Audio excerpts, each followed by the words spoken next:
La prédica de hoy, o el título, es ¿Cómo ser un esclavo? ¿Cómo ser un esclavo? Y de repente suena un poco contradictorio porque muchas veces escuchamos que debemos ser libres porque Jesús nos ha hecho libres, que ya no somos esclavos del temor ni del pecado. Pero hoy vamos a ver cómo ser un esclavo, pero un esclavo de Cristo. Vamos, hermanos, al libro de Romanos, capítulo 1, versículo 1.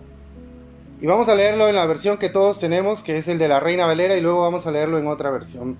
Romanos capítulo 1, versículo 1, lo leemos. Pablo, siervo de Jesucristo, llamado a ser apóstol, apartado para el Evangelio de Dios. Si leemos este mismo versículo en la Biblia del Jubileo, vamos a leer, y lo voy a leer yo, es Pablo, esclavo de Jesús, el Cristo, llamado a ser apóstol, apartado para el Evangelio de Dios. El apóstol Pablo era un esclavo, porque él tenía una doctrina bíblica, porque él tenía la doctrina correcta acerca de la obra de la salvación, acerca de la persona de Jesús. Si de verdad quieren ser esclavos y vivir una vida cristiana según la palabra de Dios, entonces necesitan una visión más amplia de quién es Dios, de quiénes son ustedes y qué es lo que ha hecho Dios a través del Evangelio. Cuando comprendamos a cabalidad el Evangelio, entonces vamos a someternos a Dios como sus esclavos. Vamos al mismo libro de Romanos y vamos a centrarnos en el capítulo 12, versículo 1. Lo leemos y dice así: Así que, hermanos, os ruego por las misericordias de Dios que presentéis vuestros cuerpos en sacrificio vivo, santo, agradable a Dios, que es vuestro culto racional. Aquí dice, y es Pablo el que dice, así que hermanos, os ruego. El mayor deseo del que está predicando es comunicar la verdad y conocimiento. Pero hoy yo no estoy aquí para enseñarles algo nuevo. Yo no estoy aquí para ampliar su conocimiento. Yo estoy aquí para que ustedes cambien. Al igual que Pablo, yo voy a rogar para que ustedes realmente escuchen, retengan el mensaje y lo pongan en práctica. Los cristianos con un cierto nivel de madurez espiritual y conocimiento están buscando refinar su doctrina, porque quieren doctrina bíblica, y eso está muy bien. Esto es todo lo que necesitamos nosotros también. Pero la vida cristiana es más que doctrina, es una vida transformada por la verdad. El objetivo de las prédicas, de estos cultos que hacemos, es que cuando termina la reunión, vivamos de acuerdo a lo que se ha compartido. Todos sabemos que debemos ser esclavos y siervos de Cristo. Ese no es el problema, sí lo sabemos muy bien. El verdadero problema es dónde encontramos la motivación para hacerlo. Es en las Escrituras en donde vamos a encontrar la motivación y el poder para lograr ser esclavos de Cristo. Pablo dice en este versículo 1 de capítulo 12 de Romanos: Os ruego por las misericordias de Dios que presentéis vuestros cuerpos en sacrificio vivo. Y miren y observen muy bien lo que Pablo está pidiendo. Él no está pidiendo que seamos legalistas. Él no está pidiendo que hagamos ciertos rituales. Pablo no pide que cumplamos con ciertos requisitos religiosos. Lo que él está pidiendo es algo mucho más profundo. Él está pidiendo nuestra vida entera. Eso que habla de sacrificio es entregar la vida. Debemos entregarnos más y más a Cristo, muriendo a nosotros mismos, morir a nuestros planes y sueños y entregarnos a la voluntad de Dios. Dios no está pidiendo solo una parte de ti, Él está pidiendo todo de ti. Nuestra vida le pertenece a Cristo. No tenemos nada fuera de Cristo. Y si de verdad vamos a andar con Él, tenemos que entregarnos a Él hasta que estemos llenos de Él por completo. Pablo dice que presentéis vuestros cuerpos. Presentar sus cuerpos. El verbo presentar no significa que cada día debemos tomar una decisión nueva de presentarnos a Cristo otra vez cada día. Esto no significa que en cada culto debemos dedicarnos de nuevo a Cristo. Lo que Pablo está diciendo aquí, cuando dice presentar, es una vez y para siempre. Presenta tu cuerpo una vez y para siempre como sacrificio vivo. Necesitamos dejar de caminar entre dos opiniones. Una vez y para siempre debemos tomar la decisión de dejar el mundo atrás y entregar toda nuestra vida a Cristo. Quizás muchos tengan un pie en el reino de Dios y el otro pie en la inmundicia del mundo. Pero no se puede seguir a Cristo de esa manera, hermanos. Eso no es posible. Cristo no quiere una parte de nosotros. Él no quiere que seamos de doble ánimo. Él quiere una persona totalmente entregada, porque esta debe ser nuestra meta como hombres de Dios. Pablo dice que presentéis vuestros cuerpos en sacrificio vivo. Y es interesante que Pablo use la palabra cuerpo, especialmente en la cultura en la que vivimos ahora, porque se ha hecho una separación entre lo que supuestamente sentimos en nuestro corazón y lo que practicamos en nuestro día a día. Hay que tener en cuenta muy bien esto que acabo de decir. En estos tiempos se ha hecho una separación entre lo que suponemos que sentimos en el corazón y lo que practicamos en nuestro día a día. Por ejemplo, si sabemos nosotros que un hermano anda en pecado y cuando nosotros intentamos reprender esa conducta, el hermano de repente va a responder así, lo que es muy común: no debes juzgarme. Tú no puedes leer lo que está dentro de mi corazón. En mi corazón yo amo a Dios igual que tú. Pero lo que este hermano está diciendo no es bíblico, porque el contenido de nuestro corazón se manifiesta por medio de nuestro cuerpo.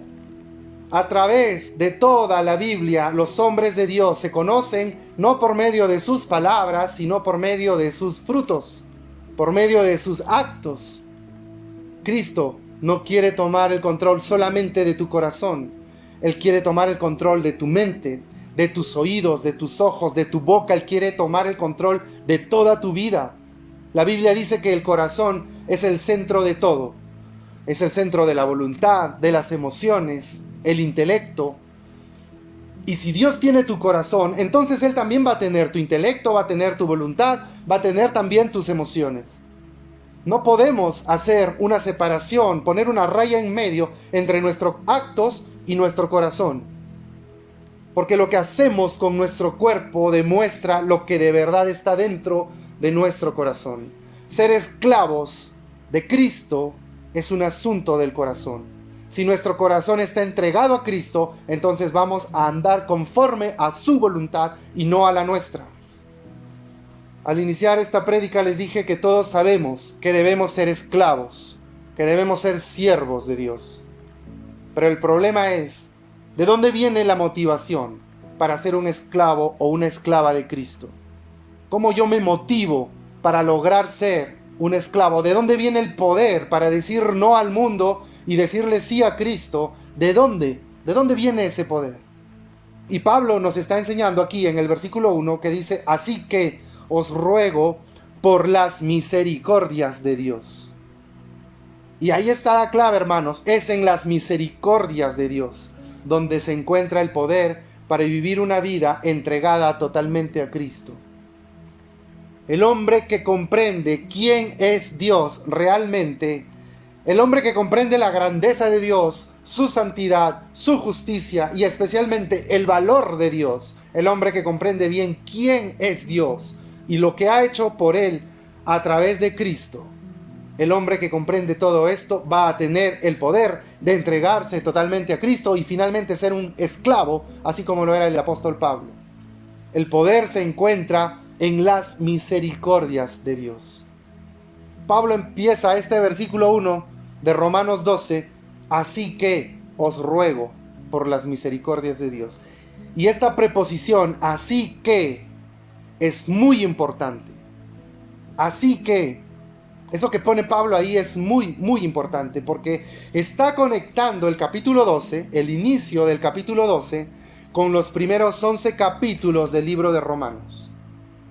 Cuando dice así que, quiere decir, por lo tanto, por todo aquello que yo ya expuse en estos primeros 11 capítulos, así que os ruego por las misericordias de Dios. ¿Y qué cosa encontramos en los primeros 11 capítulos de Romanos? Pues ahí encontramos una descripción de las misericordias de Dios. En los primeros 3 capítulos Pablo tiene una sola meta. Pablo escribe estos 3 primeros capítulos con la meta de revelar nuestro pecado y condenarnos a todos. Pablo muestra que nosotros y nuestras obras no tienen ninguna esperanza y lo único que nos espera es la condenación eterna.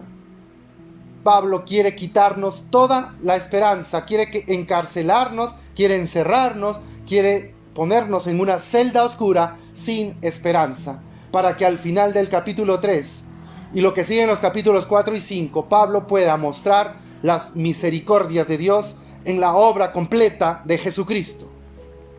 Y en los capítulos 6, 7 y 8 de Romanos, Pablo sigue mostrando las misericordias de Dios que se revelan en la vida cristiana.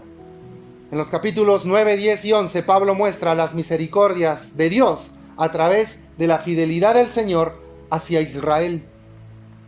Entonces, llegamos al capítulo 12, versículo 1. Así que, después de trabajar tanto, después que Pablo escribe estos 11 capítulos para describir la grandeza de las misericordias de Dios hacia nosotros, en la persona de Jesucristo, Pablo básicamente dice, ahora, así que, basado en las misericordias de Dios, que ahora ustedes ya comprenden bien porque me he gastado 11 capítulos explicándolo, ahora ustedes deben vivir como sacrificios vivos. Ahora que ya comprenden las misericordias de Dios, ustedes deben vivir como sacrificios vivos. En la medida que tú creces en el conocimiento de quién es Dios y lo que Dios ha hecho por ti a través de Cristo, entonces tú vas a creer y vas a crecer en tu entrega a Cristo. Las personas que de verdad son movidas por estas revelaciones van a crecer porque van a entender el poder de las excelencias, van a poder entender de la hermosura del Señor y de su gran misericordia. En Romanos 12:1 seguimos viendo que dice, aparte de sacrificio vivo, también dice un sacrificio santo. Y uno de los grandes problemas de la iglesia actual es la falta de santidad, y eso no es nada escondido. Aún entre hermanos verdaderos parece que el mundo ahora tiene más influencia. Y aún los cristianos sinceros siempre están luchando entre dos mundos, entre la inmoralidad y la santidad. ¿Cómo los podemos ayudar? ¿Cómo podemos ayudar a esos hermanos que están entre la santidad y la inmoralidad? Y hay dos cosas que necesita la iglesia. Lo primero es la santidad y lo segundo es el amor por Dios. Siempre estamos diciendo a los hermanos que deben ser más santos o que deben amar más a Dios. Pero como pastores nosotros o los predicadores necesitamos enseñar cómo se puede aumentar el amor que tenemos por Dios. Porque me preguntan, ¿cómo podemos hacer eso, pastor? ¿Cómo puedo yo aumentar el amor que siento por Dios? Pues lo vamos a aprender porque Pablo nos está enseñando en este versículo. El amor que tenemos por Dios va a ir en aumento mientras más lo conocemos. Porque mientras más conozcamos al Señor, mientras más nos involucremos en su palabra, escudriñamos la Escritura, vamos a ir revelando maravillosas y misericordias de Dios. Vamos a ir en aumento entonces en nuestro amor hacia ese ser maravilloso, a nuestro Dios creador, al Rey de Reyes. Dios tiene el valor más alto y Él es más digno de recibir nuestro amor por completo, el único digno de recibir toda adoración, alabanza y nuestro amor. Y esto es santidad. A esto se refiere ser santo, cuando reconocemos el valor de Dios, porque estamos separados, hemos sido santos, separados del mundo y puestos en la obra de Dios. Dios demanda de mí que yo me entregue totalmente a Él. Ahora, comparado con Dios, el mundo no es nada, porque ahora conozco las misericordias de Dios. Tenemos el poder ahora para ser santos cuando logramos ver a Dios tal como Él es. La santidad no es algo legalista. Y esto que quede claro, la santidad no es algo que yo pueda imponer y pueda decir a forzar a alguien, tienes que ser santo. Ahora, cada uno de nosotros tenemos un corazón regenerado, un corazón que puede ver a Dios tal como es Él. Así es como llegamos a ser esclavos del Señor. Pero un esclavo no a la fuerza, sino por causa de la belleza, de la excelencia y por las misericordias de Dios. Muchos ya tenemos conocimiento acerca de cómo se debe vivir. Sabemos que debemos amar a Dios, sabemos que debemos ser esclavos, que debemos entregarnos totalmente a Dios. Todos sabemos eso. Pero ¿de dónde viene la fuerza para hacerlo? ¿Cuál es mi motivación? Y la respuesta está en el conocimiento de la verdad. La doctrina nos lleva al conocimiento de la verdad. Miren, hermanos, nosotros como cristianos somos resucitados de los muertos. Los corazones de piedra que antes teníamos han sido cambiados. En lugar de un corazón de piedra, Dios ha puesto un corazón de carne. Es un corazón vivo que puede responder a Dios. El cristianismo es una resurrección sobrenatural. Un muerto ahora vive en el poder de Dios. Porque nosotros andábamos muertos en delitos y pecados y ahora estamos vivos. Tenemos un corazón nuevo y ese corazón nos acerca más a Dios y va dejando atrás todo lo corrupto, todo lo terrenal, todo lo mundano. Somos hombres de Dios. No somos hombres de hombres, no somos hombres que siguen a otros hombres. No somos hombres de estrategias y métodos rebuscados para ver cómo llegamos a las demás personas.